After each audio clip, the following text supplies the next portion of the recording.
Pack your desk. You're worthless now. The words sliced into me as Phoebe stood over my cubicle, her diamond bracelet catching the light as she gestured dismissively at my workspace. Every head in the office turned. 20 pairs of eyes witnessed my public execution. But the system launch is next week, I whispered, my voice barely audible even to myself. A system we no longer need you for, she replied, loud enough for everyone to hear. The acquisition is complete. I've been given full control of implementation with a $50 million budget. Your contribution is no longer required. My hands hovered over my keyboard, suddenly foreign objects I couldn't control. Just 30 minutes earlier, the company-wide email had announced our acquisition. Phoebe had been promoted to Chief Integration Officer with a budget that made everyone's eyes widen. Now I understood why she'd been smiling so smugly during the announcement. You have 20 minutes, she added, glancing at her watch. Security will escort you out. As I robotically placed my personal items into a cardboard box, my mind raced through the implications. My rent was due next week. My savings would cover 3 months, maybe 4 if I ate nothing but ramen. The job market was tight, and the 3 years I'd spent building this company's crown jewel, the integration system that had made us an acquisition target, couldn't even be properly listed on my resume because Phoebe had ensured my name appeared. Nowhere in the official documentation. I walked out with my head high, though my legs felt like they might buckle with each step. The security guard, Tom, who'd always greeted me warmly each morning, avoided my eyes as he took my badge. This isn't right, he muttered under his breath. Outside, rain poured down in sheets, soaking through my thin blouse as I waited for a taxi. My coat was still hanging on the back of my chair. I wouldn't go back for it. The taxi driver kept glancing at me in the rearview mirror. Bad day? He asked. I met his eyes, suddenly aware of mascara tracks down my cheeks. The worst, I replied. Or maybe not. Maybe this is just the beginning. I didn't know then how prophetic those words would be. If you've ever been betrayed by someone you trusted, hit the like button. If you've ever fantasized about getting even, subscribe now. Because what happens next in this story might just be the most satisfying thing you'll hear all day. My name is Ivy Carter, and until 2 hours ago, I was the lead architect for a tech integration system that transformed customer data into actionable insights. Not the sexiest description, but that system had just made our CEO rich and earned my boss a $50 million budget. I'm 32, single, and until today, I thought I was successful. I'd sacrificed everything for my career: relationships, sleep, even the painting classes I once loved. My apartment had become just a place to crash between coding marathons. My fridge contained nothing but coffee creamer and week-old takeout. Growing up with a single mom who worked 3 jobs taught me one thing: security comes from making yourself indispensable. So I'd made myself exactly that. Or so I thought. I stumbled into my apartment and dropped the sad box of desk plants and coffee mugs on the floor. A framed photo slid out, the company holiday party from last year. There I was, standing in the background while Phoebe posed center stage with the executive team. Phoebe Blake, my boss for 3 years, a woman who'd once told me we were going places together. I'd believed her. We'd started on the same day. Me as a developer, her as project manager. I created the systems. She presented them to clients. I stayed late debugging. She networked at happy hours. When she was promoted to director, she brought me with her as her technical lead. We're a team, she'd said. Your brain, my face. I believed her because I wanted to. Because I was more comfortable with code than people. Because presenting to rooms full of executives made my palms sweat and my words tangle. Because Phoebe seemed to genuinely value my work, even if she never quite understood how it functioned, until she did. 3 months ago, I noticed her asking different questions, taking more detailed notes, requesting access to repositories she'd never cared about before. I thought she was finally taking an interest in the technical side. I was flattered. I pulled my laptop from my bag and opened it on my kitchen counter. My personal laptop, thank goodness. Not my work computer. As it booted up, I poured myself a glass of wine I couldn't afford to waste, but desperately needed. The integration system had been my idea from the start. When our company struggled to differentiate itself, I proposed a solution that would seamlessly connect disparate data sources in real time, something our competitors couldn't do. The executives were skeptical until Phoebe championed it. "Ivy can build this," she had told them confidently. "I'll make sure of it." For 18 months, I barely slept. I built, tested, rebuilt, and refined. When early tests showed promising results, Phoebe began showcasing the system to potential investors. The demos were carefully scripted. I would set everything up, then step aside as Phoebe wowed them with the interface I'd designed. "It's just business," she explained. "They respond better to my presentation style." She wasn't wrong. Phoebe had a way of making people feel both impressed and at ease. Her background in sales had taught her exactly how to read a room. Meanwhile, I preferred the comfort of my code. As the system gained attention, so did Phoebe. Industry magazines featured her as an innovator to watch. At conferences, she was invited to speak about her revolutionary approach. I told myself it didn't matter. We were a team and teams shared credit.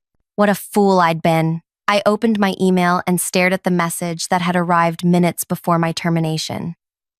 "Exciting news, acquisition complete."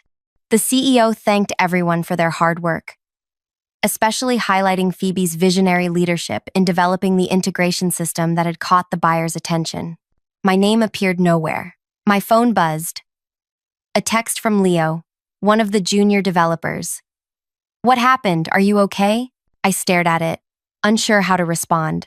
Leo had joined 6 months ago. I'd trained him personally, showing him the architecture I'd created, the elegant solutions to complex problems. "I'm fine," I typed back. "Just business." Another message appeared below it. "Phoebe called an emergency meeting. Says there are concerns about the system documentation. Says only she understands how to fix it." My fingers froze over the screen. Documentation. I'd documented everything meticulously. It was my nature. Every function, every variable, every potential edge case. But the documentation lived in a secure repository that only I had full access to. Or so I thought. 2 weeks ago, IT had performed a routine security update that required everyone to reset their passwords. Had Phoebe somehow gained access during that window? I quickly logged into the repository. Everything looked normal, except there was a download history I didn't recognize. Someone had exported the entire documentation library last Friday evening, the night of the company party. The party I'd skipped to complete the final module. A cold sensation washed over me. She'd planned this, waited until the system was complete, the documentation finished, and the acquisition guaranteed. Then she'd taken everything and cut me loose. I was replaceable. Worthless. I closed my laptop and pressed my palms against my eyes. Think, Ivy. Think. That's when I remembered the contract. Not my employment contract. That had been standard boilerplate that gave the company ownership of anything I created. But there had been another document, one I'd insisted on before joining. I pulled open my filing cabinet and dug through folders until I found it. A simple 2-page addendum signed by the previous CEO, by legal, and by me. At the time, it had seemed like standard protection for a cautious newcomer. The company had been small then, eager to hire someone with my skills, willing to accommodate what seemed like a minor request. As I reread it now, my heartbeat quickened. Section 6, Paragraph 4. Any proprietary integration systems developed by the employee shall remain the intellectual property of said employee until formal transfer, which must include 1. A 2-month transition period, and 2. Appropriate compensation for ownership rights, as determined by independent valuation. My hands began to shake, but not from fear. For the first time since hearing Phoebe's cruel dismissal, I felt something else, hope. I grabbed my phone and scrolled through contacts until I found a name I hadn't called in years. Diego Reyes. We'd met at a coding boot camp before I joined the company. He'd gone on to law school instead of tech, specializing in intellectual property. I hesitated, my finger hovering over his name. Was I overreacting? Was this document even valid after all this time? My screen lit up with another message from Leo. Phoebe's freaking out. Something about missing authentication protocols. The demo for the new parent company is bombing. I pressed Diego's number. Hello? A groggy voice answered. Diego? It's Ivy Carter. I need your help with a contract. Right now. There was a pause, then the sound of sheets rustling. Ivy? It's almost midnight. I know. I'm sorry. But this can't wait until morning. I wouldn't ask if it wasn't important. I added, suddenly aware of how desperate I sounded. Hold on. I heard rustling, then the click of a lamp. What kind of contract are we talking about? An IP ownership addendum I signed when I joined my company. I was just fired without notice after building the system that got us acquired. Send it over, Diego said, his voice sharper now, fully awake. And Ivy? Don't contact your former employer until we talk. I took photos of each page and sent them. Then paced my apartment while waiting for Diego to call back. 20 minutes later, my phone rang. This is fascinating, he said without preamble. Did they give you any severance, transition period, ownership compensation? Nothing. Just 20 minutes to clear out my desk. Diego made a sound between a whistle and a laugh. Then they're in breach of this addendum. It's surprisingly well crafted for something you did yourself. I didn't trust them even then, I admitted. The CEO kept changing terms during negotiations. Smart woman. Especially this clause about the authentication protocols requiring your personal key for any major update or data migration. They literally can't fully implement your system without you. I froze. What did you just say? Section 8? Core authentication protocols require originator verification through secure channels established at system creation. That's you, Ivy. You built in a kill switch. I hadn't thought about that protocol in months. When I designed the system architecture, I'd included several layers of security. The deepest one required my personal verification for major structural changes, a precaution against someone accidentally corrupting the database during implementation. I'd almost removed it before launch, but left it in as an extra safeguard. So, what does this mean? I asked. It means they need you more than you need them. The question is, what do you want? What did I want? Revenge seemed too simple a word for the burning in my chest. I wanted recognition. I wanted justice. I wanted Phoebe to feel what I felt standing in that office while everyone watched my humiliation. I need to think, I said finally. Don't wait too long. Based on what you've told me, they're going to realize their mistake very soon.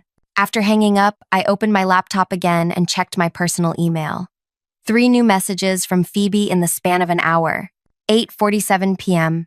Need access to authentication protocols ASAP. 9:16 p.m. Call me immediately. Critical system issue.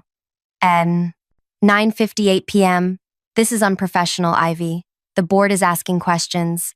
My finger hovered over the delete button when a new email appeared. Not from Phoebe, but from our CEO, Anthony.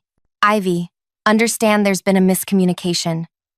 Please call me directly to discuss your position with the company. Urgent. I closed my laptop without responding. For 3 years, I'd answered every urgent message, canceled weekend plans for critical issues, and sacrificed sleep for company emergencies. Tonight, they could wait. I took a hot shower, letting the water wash away the day's humiliation. As steam filled the bathroom, clarity began to cut through my foggy thoughts.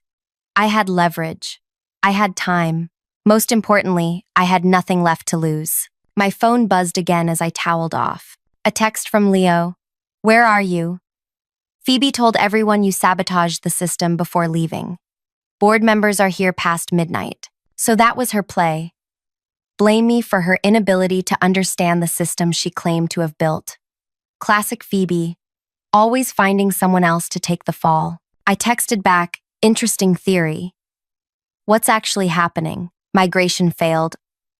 Authentication errors. Parent company reps looking nervous. I smiled for the first time since being fired. Not sabotage, just careful engineering. They're talking about flying you in tomorrow. Phoebe looks like she's about to explode. I, I didn't respond. Instead, I made myself a cup of tea and stood by my window, looking out at the city lights. My phone continued buzzing with messages I didn't read. For once, I wasn't rushing to solve someone else's problem. Morning came with surprising clarity. I'd slept better than I had in months, despite everything. When I finally checked my phone, I had 17 missed calls and 32 messages. I called Diego first. "They've been contacting me," he said immediately. "Their legal department tracked me down somehow." What did you tell them? That I represent you now, and all communication needs to go through me." He paused. "Ivy, they're desperate. The new parent company is threatening to nullify the acquisition if the system isn't fully operational in 48 hours. 48 hours? I repeated. "That's our leverage window. We need to meet. How soon can you get to my office?" An hour later, I sat across from Diego in a small but neat office downtown. He'd laid out my contract on the desk between us, key sections highlighted. "They're claiming the addendum isn't valid because it wasn't included in subsequent promotion paperwork," he explained. "That's ridiculous. My role never fundamentally changed." Diego nodded. "They're grasping at straws. Now, let's talk strategy. What exactly do you want out of this?" I'd been pondering that question all morning. "Three things," I said finally. "Full credit for my work, fair compensation for the system I built, and—" I hesitated. "And?" Diego prompted. "And I want Phoebe exposed for what she did." Diego leaned back, studying me. "The first two are straightforward. The third is trickier. We can't make exposure a legal demand, but we can create circumstances where the truth comes out naturally," I suggested. A slow smile spread across Diego's face. "Now you're thinking like a lawyer. Let's draft our response." We spent the next 2 hours crafting a careful message. Not a list of demands, but an invitation to resolve the unfortunate situation in a way that benefited all parties. By the time we finished, the company had called 4 more times. "Ready?" Diego asked, finger hovering over the send button. I nodded, and with that simple motion, everything was set in motion. The response came within 15 minutes. A request for an immediate meeting with the board, including representatives from the parent company. They offered to send a car. "Too eager," Diego murmured. "They're panicking." "Good," I said. "Let's make them wait until tomorrow." "Playing hardball?" Diego raised an eyebrow. "I like it." We scheduled the meeting for 10 a.m. the next day, giving the company another night of uncertainty. Another night for Phoebe to dig herself deeper, trying to fix what she didn't understand. That evening, Leo called instead of texting. "They brought in external consultants," he said without greeting. 3 different teams. None of them can get past the authentication blocks. How's Phoebe handling it? I tried to keep my voice neutral. He lowered his voice. "She told the board she mentored you through building the entire system, that she designed the architecture and you just executed her vision." My grip tightened on the phone. Did they believe her? At first. But then the consultants started asking technical questions. It got awkward fast. I closed my eyes, picturing the scene. Phoebe stumbling through explanations of systems she'd never bothered to understand, her confidence faltering with each question. "There's something else," Leo continued. "The parent company rep asked to see all the development documentation with your signatures. Phoebe claimed you never properly documented anything." A harsh laugh escaped me. "She said what?" "Yeah." That's when Anthony looked really concerned. He asked about the repository. Phoebe said, "You must have deleted it before leaving." The repository that contained every detail of my work for the past 3 years, every decision, every breakthrough, every late night. The repository she had downloaded before firing me. "Leo, I need you to do something for me," I said carefully. "Can you check the access logs for the documentation repository? I need to know who accessed it in the past 2 weeks." "Already did," he replied, surprising me. "That's actually why I'm calling. Phoebe downloaded everything last Friday. I have the logs." My heart raced. "Can you forward them to me?" "Already did that too. Check your personal email." He paused. "Ivy, what she did to you was wrong. Most of the team knows it. After we hung up, I forwarded the logs to Diego with a simple message. More ammunition. That night, I did something I hadn't done in years. I pulled out my old sketchbook and paints, setting up by the window where the city lights provided a perfect backdrop. For hours, I lost myself in colors and shapes, creating something new instead of fixing someone else's problems. By morning, I felt centered in a way I hadn't in years. I chose my outfit carefully, not the standard business attire I'd worn at the company, but a deep green dress that made me feel confident, professional but distinctly me. Diego met me in the lobby of my former office building. "Remember?" he said quietly as we waited for the elevator. "Let me do most of the talking. When you do speak, focus on the technical aspects only. No emotions." I nodded, though containing my emotions would be the hardest part. As the elevator climbed, I silently rehearsed what I would and wouldn't say. The conference room fell silent when we entered. 8 people sat around the table. Anthony, our CEO, 3 board members, 2 representatives from the parent company, a woman I didn't recognize who had legal written all over her crisp suit, and Phoebe. Phoebe's expression flickered between surprise, anger, and something else, fear, before settling into a composed smile. "Ivy, thank you for coming in. We have some concerns about the system implementation that Ms. Carter will be addressing the technical aspects shortly." Diego interrupted smoothly. "But first, we need to clarify the terms of her involvement." He placed copies of my contract addendum on the table, along with printouts of the repository access logs. As each person reached for the documents, I finally allowed myself to look directly at Phoebe. Our eyes met. And in that moment, I saw the exact instant she realized what was happening. The precise second she understood that her carefully constructed narrative was about to collapse. And I knew exactly what I wanted my revenge to be. The boardroom air felt charged with tension. Anthony cleared his throat, glancing between the contract in his hands and Phoebe's increasingly rigid posture. "Before we begin," Diego said, "I'd like to establish some facts. Ms. Carter designed and built the integration system that forms the centerpiece of your recent acquisition. According to this addendum, which was properly executed and never superseded, she retains intellectual property rights until specific conditions are met." The company lawyer leaned forward.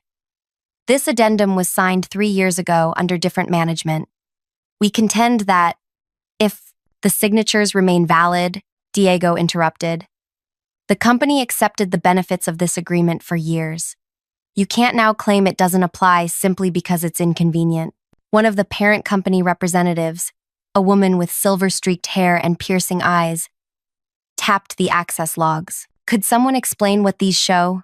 Before anyone could respond, Phoebe jumped in. "Those are standard backup protocols. As project lead, I regularly archived system documentation. I couldn't help myself. At 11:42 p.m. on a Friday, while I was completing the final module, the room fell silent. The silver-haired woman turned to Phoebe.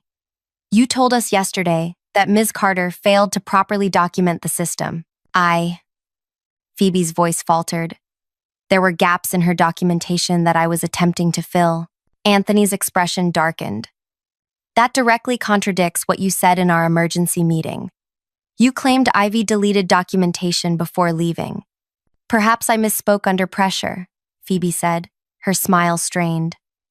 "The important issue is getting the system operational." "Indeed," said the silver-haired woman, turning to me. "Ms. Carter, can you resolve the authentication issues?" All eyes turned to me.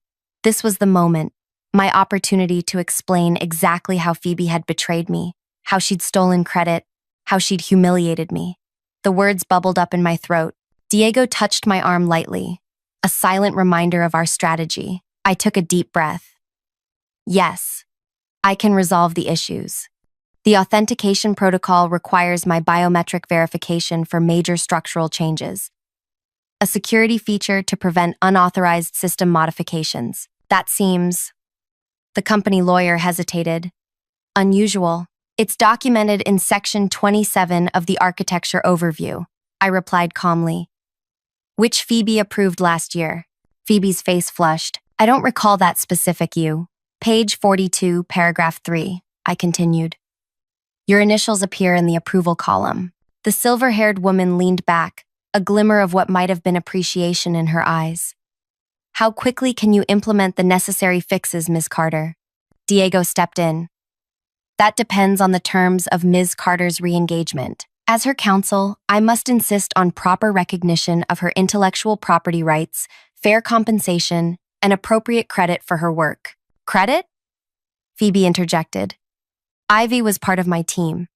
Teams don't get individual credit. Interesting perspective, Diego replied, sliding another document across the table. These are press clippings where you discussed your revolutionary system. No mention of teams there. Anthony ran a hand through his hair. Let's focus on solutions. Miss Carter, what would it take to get you back on board immediately? Diego and I exchanged glances. This was proceeding exactly as we'd anticipated. 3 conditions, I said, my voice steadier than I expected. First, proper compensation for my intellectual property. The system currently being implemented. Diego has prepared a fair valuation. Anthony nodded. And second, public acknowledgement of my role as creator and architect of the integration system in all company communications, press releases, and technical documentation going forward. Phoebe made a small noise of protest, but Anthony silenced her with a look. That seems reasonable, given the circumstances. And third, I met Phoebe's eyes directly. I will oversee the implementation personally, as Chief Technology Officer. The room erupted in murmurs. Phoebe stood up, her chair scraping against the floor. That's absurd. I'm the Chief Integration Officer. The system falls under my purview. The system you can't operate, the silver-haired woman said quietly. The system you claim to understand. Anthony looked pained.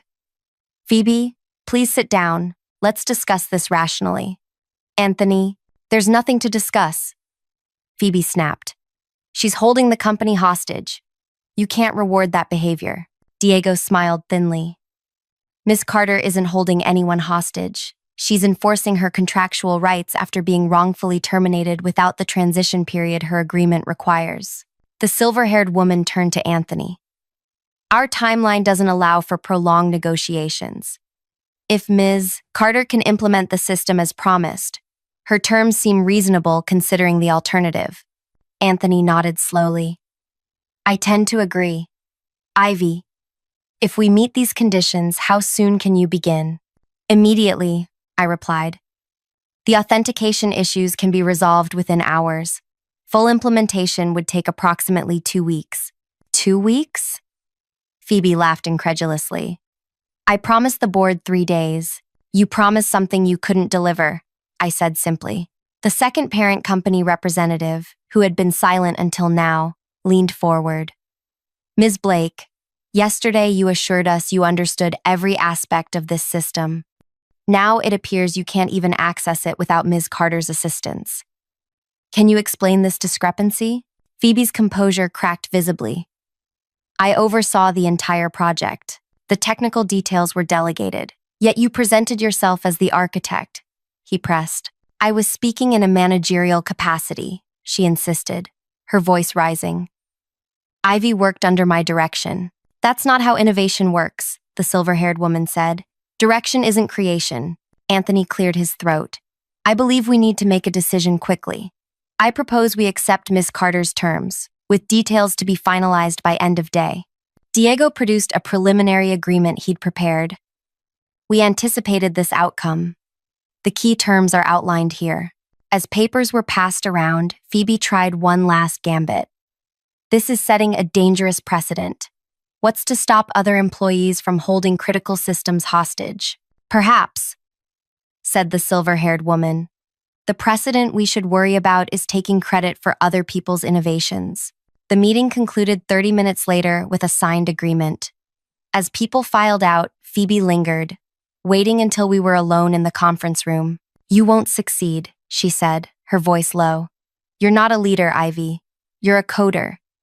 You don't have what it takes to navigate the politics at this level. I gathered my papers calmly. You taught me more about politics than you realize. This isn't over, she warned. Actually, it is. I met her gaze steadily. You fired me, Phoebe, in front of everyone, called me worthless.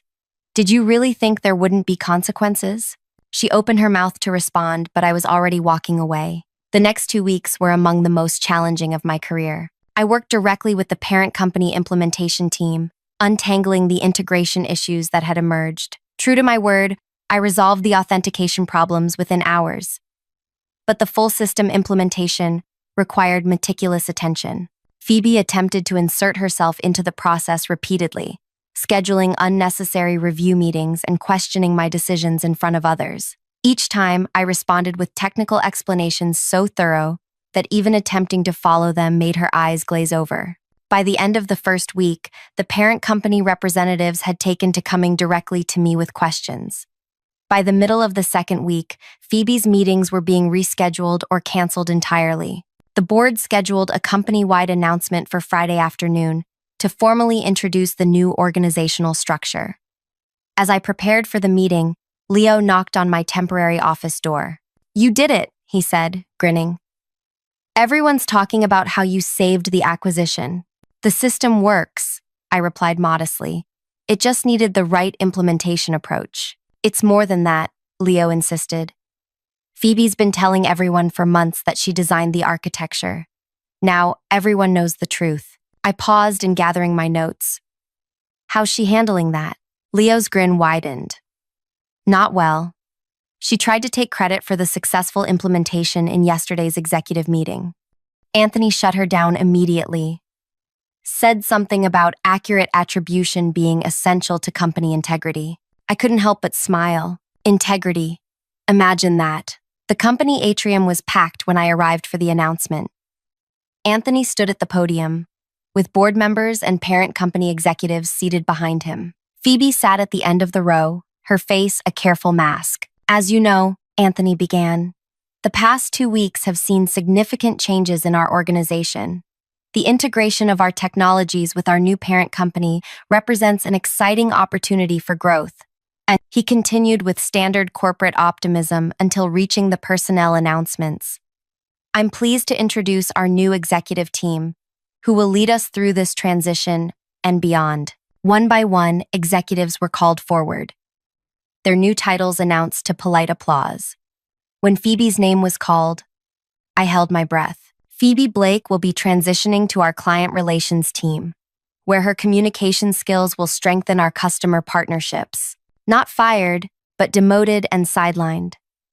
From the tight smile on Phoebe's face as she stood for a moment of awkward applause, this was unexpected news to her as well. "And finally," Anthony continued, "I'm pleased to announce our new Chief Technology Officer, the architect of the integration system that brought us to this momentous juncture, Ivy Carter." The applause that greeted me as I walked to the podium was thunderous. From the development team, I heard actual cheering. As I scanned the crowd, I saw genuine smiles, nods of respect, and more than a few thumbs up from people who had witnessed my humiliation 2 weeks earlier. At the podium, I kept my remarks brief and forward-looking, focusing on the potential of our technology rather than the past. But as I concluded, I couldn't resist one final statement. Success in technology isn't about who speaks the loudest or who can best present an idea, I said, my eyes briefly meeting Phoebe's. It's about innovation, integrity, and the quiet persistence to build something that works exactly as promised. I look forward to leading a team where every contributor is valued for their actual contribution. The pointed message wasn't lost on the crowd. As applause erupted again, I saw Phoebe slip quietly out a side door. Later that evening, as I was packing up my new office, the corner space that had once been Phoebe's, Diego called with news. "The final compensation agreement came through," he said. 6 times your previous salary, plus stock options, and the implementation bonus we negotiated. And the public acknowledgement? The press release went out an hour ago. You're prominently featured as the architect and creator of the system. There's already interest from tech journals for interviews. I sat back in my chair now, and looked out at the city lights. Thank you, Diego, for everything. You did the hard part, he replied. You built something so valuable they couldn't ignore you. After hanging up, I pulled out my old company badge, the one Tom, the security guard, had awkwardly taken 2 weeks earlier. I'd found it in my new desk drawer with a sticky note. Thought you might want this back. T. The photo showed a younger version of me. Hair pulled back severely, expression serious. I hardly recognized that woman now. My phone buzzed with a text from an unknown number. Your office looks good on you. Never doubted you'd find your way back. Tom. I smiled and began typing a response when an email notification appeared. From Phoebe, my finger hovered over the delete button, but curiosity won out. I opened it. Ivy, I underestimated you. A mistake I won't repeat. This company isn't big enough for both of us, and I won't be relegated to selling what you build. Enjoy your victory while it lasts. P. I read it twice, then calmly clicked delete. Her threats meant nothing now. The system she'd claimed as her own had exposed her. And her inability to understand what she'd taken credit for had been her undoing. No dramatic confrontation needed, no elaborate scheme, just the elegant justice of truth revealing itself. That was my revenge, not destroying Phoebe, but simply creating space for the truth to emerge. She had destroyed herself by believing she could claim credit for work she didn't understand. I turned off my computer and picked up my bag, ready to head home. Tomorrow would bring new challenges, new systems to build, new problems to solve. But tonight, I would sleep soundly, secure in the knowledge that I had reclaimed not just my work, but my worth. As I walked through the quiet office, I passed the empty desk that had been mine 2 weeks ago. The desk where Phoebe had stood over me and declared me worthless. I paused, running my fingers lightly across its surface. Thank you, I whispered to no one in particular, for showing me that the true measure of my value was never in someone else's hands. If you've ever had someone try to diminish your worth or take credit for your hard work, leave a comment below. And if this story of quiet persistence and truth prevailing resonated with you, hit that subscribe button. Because sometimes the most satisfying revenge isn't about bringing someone else down. It's about rising to exactly where you belong.